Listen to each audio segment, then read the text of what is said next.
बदलापूर कोळगाव येथील आदर्श विद्यानिकेतन शाळेमध्ये 2 लहानग्या चिमुरड्या मुलींवर अत्याचार झालेल्याची घटना समोर येते। जवळपास ही घटना 12 ते 13 तारखेला ऑगस्टला झालेली होती, परंतु तिचा FIR नोंदवण्यास पोलिसांनी कुठेतरी दिरंगाई केली। त्यासोबतच शाळा प्रशासनावरती कारवाई न झाल्यामुळे आज संपूर्ण बदलापूरमधल्या संतप्त जमावाने रेल रोको, रास्ता रोको सगळ्या पद्धतीने आपला उद्रेक नोंदवलेला आहे। प्रशासन कुठेतरी या संदर्भात दिरंगाई करत आहे कारवाईसाठी। झालेला प्रकार अत्यंत दुर्दैवी आहे, निषेधार्ह आहे आणि गंभीर आहे। महाराष्ट्रामध्ये अशा पद्धतीच्या घटना वारंवार होत आहेत आणि झालेल्या घटनेची तक्रार देखील नोंदवण्यासाठी पोलीस 8-8, 7-7 दिवस लावत आहेत।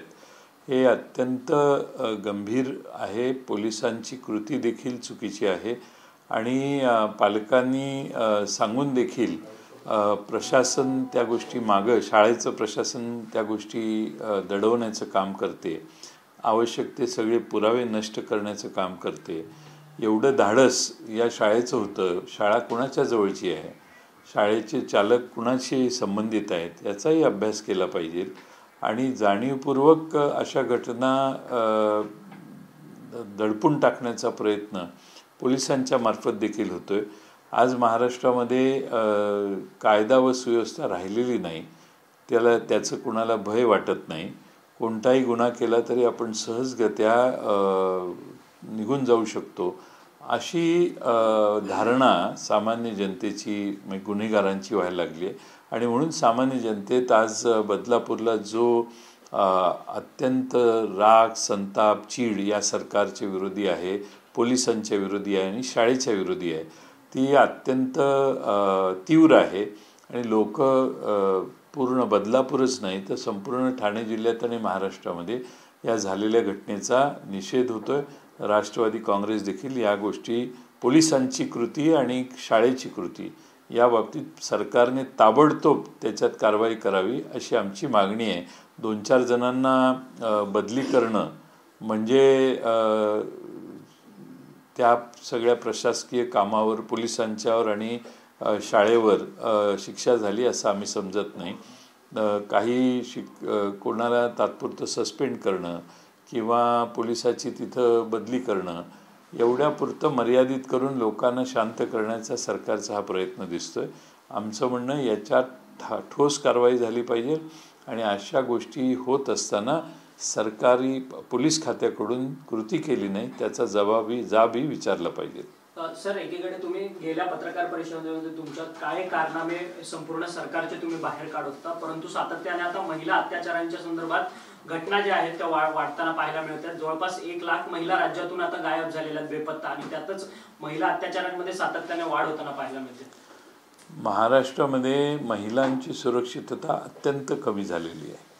नागपूरमध्ये पोलीस स्टेशनमध्ये जर पोलीस जुगार खेळत बसलेले असतील तर मग महाराष्ट्रातल्या महिलांना वाचवण्यासाठी, त्यांना संरक्षण देण्यासाठी, महिलांच्या विरोधी होणारे जे अत्याचार आहेत, गुन्हे आहेत, त्यांची कमतरता होण्यासाठी पोलीस कार्यरतच नाही आहेत। आणि त्यामुळं महाराष्ट्रात खरी गरज महिलांना, आमच्या भगिनींना आहे ती सुरक्षिततेची गरज आहे आणि हे महाराष्ट्र सरकार महिलांना महाराष्ट्रातल्या सुरक्षितता देण्यास अपयशी ठरले, हेच यातनं पुन्हा सिद्ध होतं।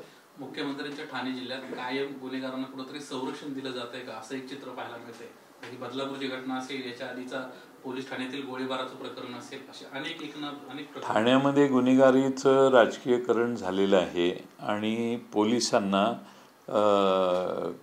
राजकीय कार्यकर्ते कोण आणि गुन्हेगार कोण याचं बायफर्केशन करताना देखील अडचण व्हायला लागलेली आहे। कारण बऱ्याच गुन्हेगारांना राजकीय वरदहस्त मिळालेलं आहे आणि त्यामुळं पोलीस स्टेशन देखील कोणती कारवाई करायला बिथरतात म्हणण्यापेक्षा घाबरतात आणि दिरंगाईनं कारवाई करणं हा आता ठाणे जिल्ह्यात पोलीस खात्यातल्या अधिकाऱ्यांचा ट्रेंड झाला आहे। दिरंगाई यासाठी की वरून काही आलं तर मग काय करा, त्यापेक्षा कारवाईच उशिरा करायची, ही मानसिकता पोलीस खात्याची झालेली आहे। शिवसेनेचे स्थानिक नेते आहेत वामन म्हात्रे, त्यांनी थेट एका महिला पत्रकाराला उद्देशून अपमानास्पद बोललेलं आहे की तू अशा बातम्या देतेस की जणू काही तुझ्यावरतीच बलात्कार झालेला आहे। शिंदे गटाचे हे नेते आहेत, मुख्यमंत्र्यांचे अत्यंत जवळचे मानले जातात. इतकी असंवेदनशीलता आता सरकारमधल्या लोकप्रतिनिधींमध्ये. याला असंवेदनशीलतापेक्षा आणखीन एक शब्द आहे, तो म्हणजे मस्ती चढलेली आहे. आणि मस्ती एवढी चढलेली आहे की पत्रकारांना देखील धमकावणं, पत्रकारांना अवहेलना पत्रकारांची करणं हे आता सर्रास सत्तेत बसलेल्या लोकांच्या आसपासची लोक आज करतात. त्याचाच तो एक भाग आहे. एवढी गंभीर घटना घडलेली आहे, त्या बाबतीत बोलण्याच्या ऐवजी पत्रकार बातमी देते म्हणून तिच्यावरच राग करणं आणि तिच्याबद्दल असे शब्द वापरणं हे अत्यंत निषेधार्ह आहे. म्हणजे भगिनी सुरक्षित नाही तसे पत्रकार भगिनी देखील आता सुरक्षित नाहीत, त्यांनाही धमकावलं जाते असं त्याचा अर्थ. गृहमंत्री देवेंद्र फडणवीस सध्या महाराष्ट्रात नाहीये, परंतु ते सगळी ही गोष्ट जी आहे ती मॉनिटरिंग करताना पाहायला मिळतं. खरं तर एकीकडे ही अशी घटना होत असताना गृहमंत्रीच थेट दिल्ली वारी करतात आहेत आणि ते राज्याच्या संदर्भात म्हणजे त्यांच्या तडजोडी करताना पाहायला मिळत आहेत सगळ्या निवडणुकींच्या संदर्भात. नाही, आता त्यांना महाराष्ट्राकडे बघण्यासाठी वेळ नाही आहे. महाराष्ट्रातली कायदा व सुव्यवस्था बद्दल त्यांना आता फारसं सोयीसुतक नाही आहे. त्यांना परत सत्ता कशी आणायची यामध्ये त्यांचं सगळं लक्ष केंद्रित आहे आणि त्यांची जबाबदारी मोठी आहे, कारण त्यांच्याबरोबरची 2 पक्ष आहेत ते आणि ते स्वतः यांच्यात काही ताळमेळ नाही आहे.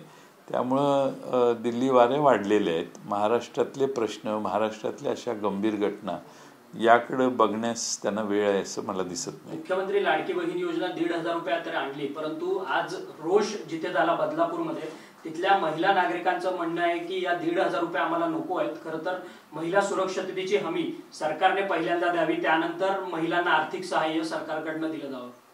एकदम महिलांचं, नुसत्या बदलापूरच्याच नाही, महाराष्ट्रातल्या महिलांचं मत आहे भगिनींचं की आम्हाला पहिल्यांदा सुरक्षितता द्या, गुंडांपासून सुरक्षितता द्या. रस्त्याने जाताना देखील अनेक ठिकाणी महाराष्ट्रातल्या अशा जागा आहेत की ज्या ठिकाणी महिलांना चालणं देखील दुरापस्त होतं.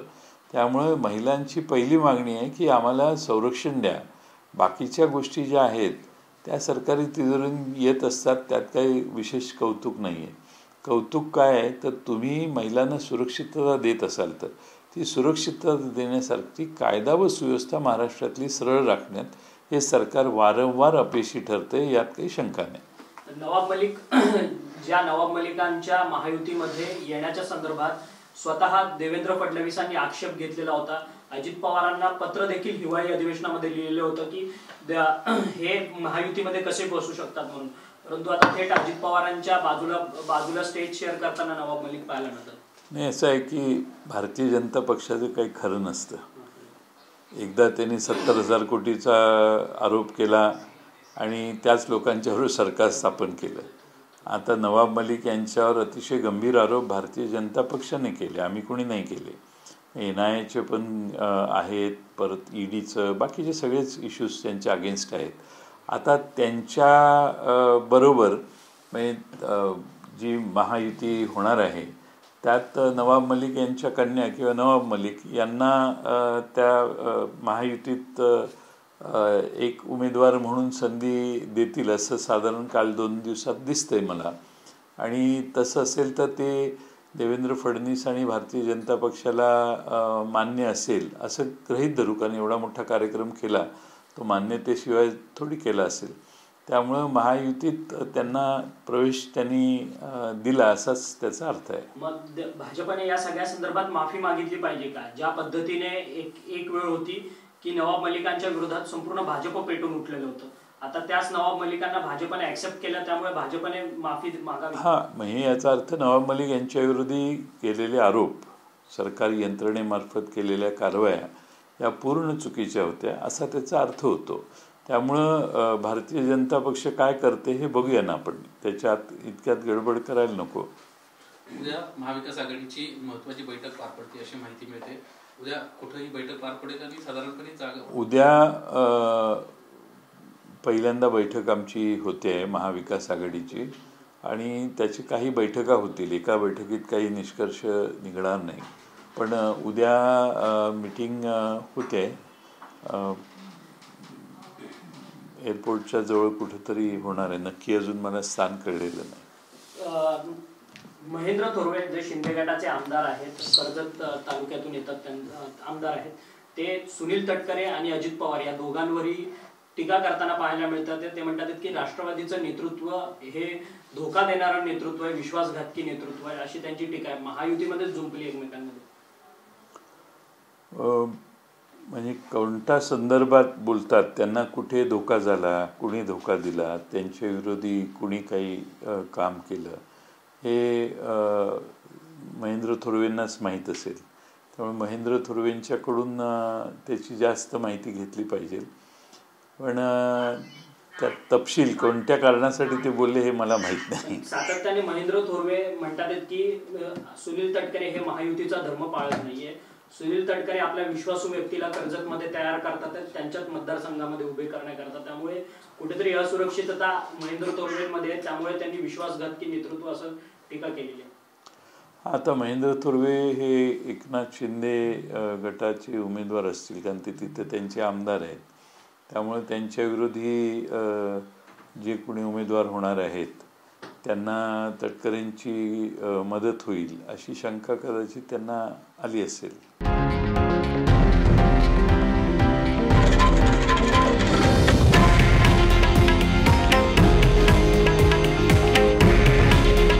हे आहे देशातील नंबर 1 न्यूज नेटवर्क आणि आपण पाहत आहात TV9 मराठी. काळजी तुमची, हित महाराष्ट्राचं.